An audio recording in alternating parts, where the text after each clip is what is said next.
Hi, this is David Halen, and you're listening to Revelation Rain from my story, Status Stranded. I hope you enjoy.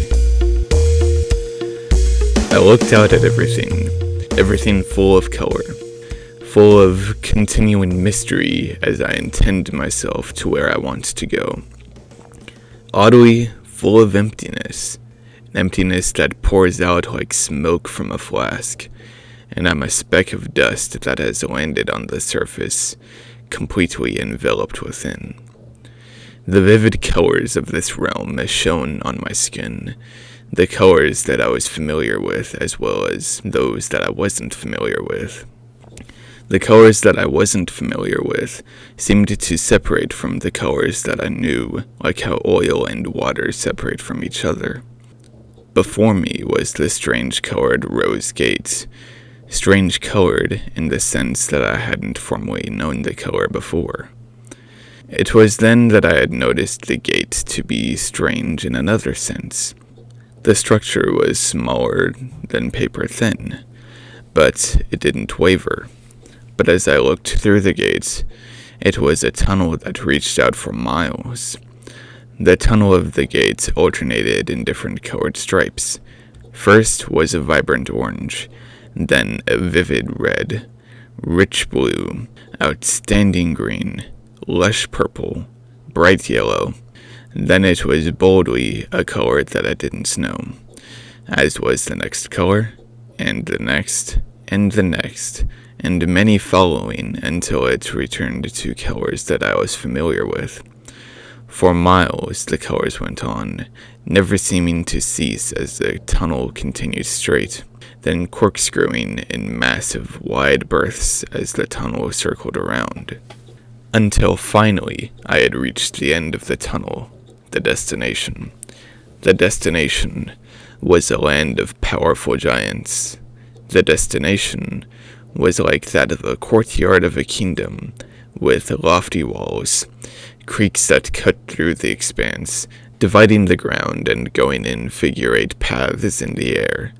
The grass was the most perfect green I had ever seen. The trees were stronger than any I had seen before, for these were the size of 20 planets. The walls of the courtyard were just close enough to see. They seemed to be made of black glass, and it moved like waves crashing on a beach. The total size of the courtyard was larger than I could comprehend, and that was only the space that I could see with my own eyes.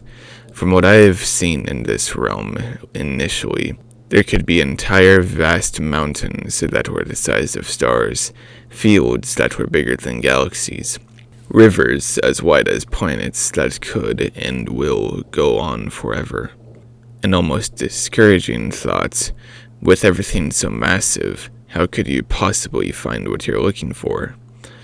The giants that leisured in the courtyard were not like human giants. These giants took on many different forms. One had the form of a rabbit that could stand on 2 legs. The rabbit had horns like a ram and wings like a dove.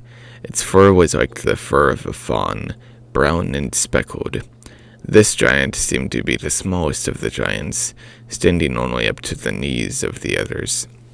There was one that had the appearance of a man, but there were ivory-like tusks and horns coming out of his head, where hair should have been.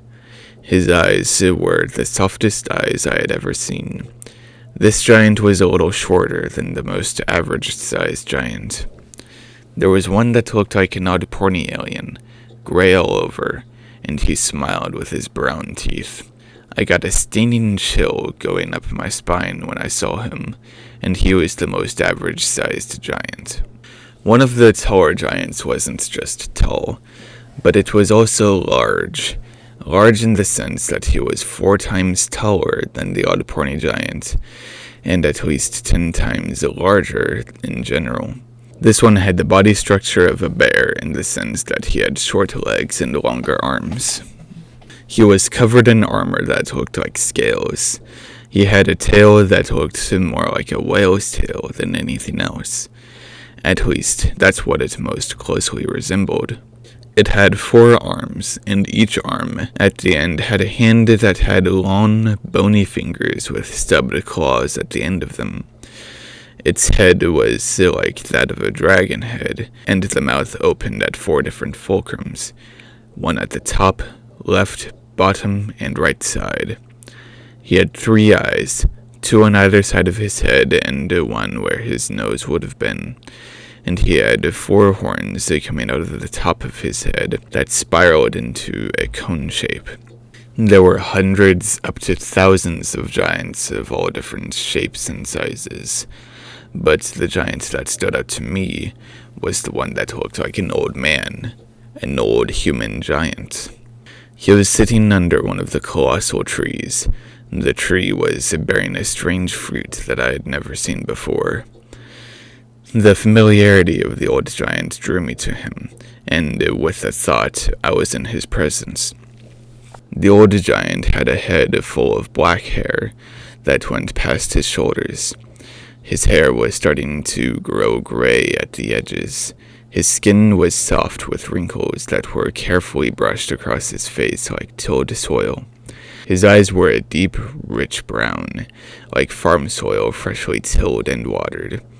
And when he saw me, a warm smile grew on his face. He greeted me with one word: child. I was amazed at what I saw.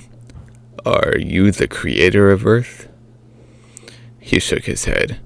No, I'm merely the creation, Earth. That caught me a little off guard. You, Earth, are a man? He nodded. I was gently taken aback by that. Everyone always says Mother Earth. He nodded slowly. I am aware, but what they neglect to consider is that a woman cannot become pregnant without the seed of a man. A tree cannot grow without water and soil to nourish it. Though the seeds and women are very important for life, they cannot do so on their own. I looked around before asking him, Is that the case with the other giants? He tilted his head. That is only a very simple part of our role, he said. Granted, the other giants, as you call them, represent the same role as the planet of origin for their races, he explained. But ultimately, we represent the society of our native race. The society? I inquired. Kaf represents Arnab, Gungwa represents Nyoka, Koti represents Herviel, and I, Earth, represent humanity, he told me. We do everything within our ability and the ability of our resources to keep the society alive. As long as we have a society, we are alive. This was interesting information to learn. What are the extents of what you'll do to preserve the society? I asked him. He smiled. At a time that we feel our physical forms are fading, we have a Sotaras born into our society to reinvigorate our bodies. What is this Sotaras like? They're designed to live until the Sike Yakasuka.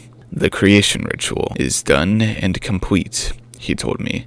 Their blood can be given to anyone of the same race. It even has healing properties. But the only flaw is that they don't know themselves who they are.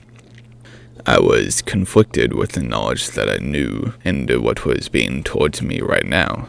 But your physical body was obliterated, I said. The Milizina came and destroyed it. Earth nodded before continuing. That may be the case, but I am alive because of my society. I remembered back to what I'm sure was the Fortis Society giant, how he was talking about his Sotaras. His Sotaras hadn't been conceived yet. I had to ask, why did the Milizina come? A sage expression came upon his face. First, because that form was dying. Second, because a short bout of hopelessness is better than a lifetime of despair, he explained to me. No one wants to live the rest of their lives on a planet that is slowly dying, with no efficacy to do anything about it. like a father taking the sick dog behind the barn to shoot him. That is the purpose of the Milzina. The explanation hit me like a truck. Is that so? He nodded. It's just the cycle of life that has fallen into place over time.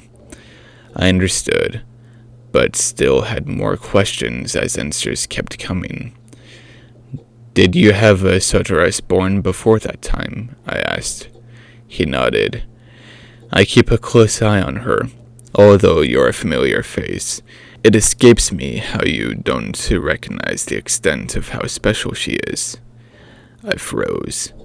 In fact, just recently she visited the realm to get Tentai seeds, not for herself, but for others. I looked up at him. Are you talking about Allie? Alexandra Rosa Mabon? He nodded. Yes, that is her name. She came for seeds. Yes, seeds for others like her, other Soteris that she had found. My eyes widened as information fell into places that I had never conceived before. For a short moment I panicked because she was here at one point and I missed her. With determination, I knew of one thing left to ask. Where are the seeds?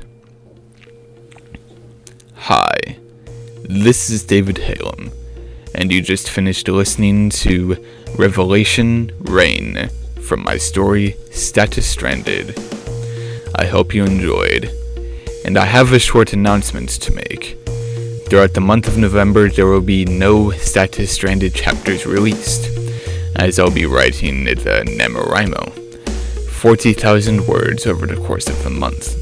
Rest assured, Status Stranded will be continuing in the month of December, and I will release the NaNoWriMo either at the end of November or at the beginning of December. Now, this does not mean that I am not going to be uploading at all over the month of November. I intend to release music throughout the month of November. That will be a continuation of the music that I released at the end of this month, October. So, regardless, I hope you enjoyed, I hope you anticipate what comes next, and see you next week.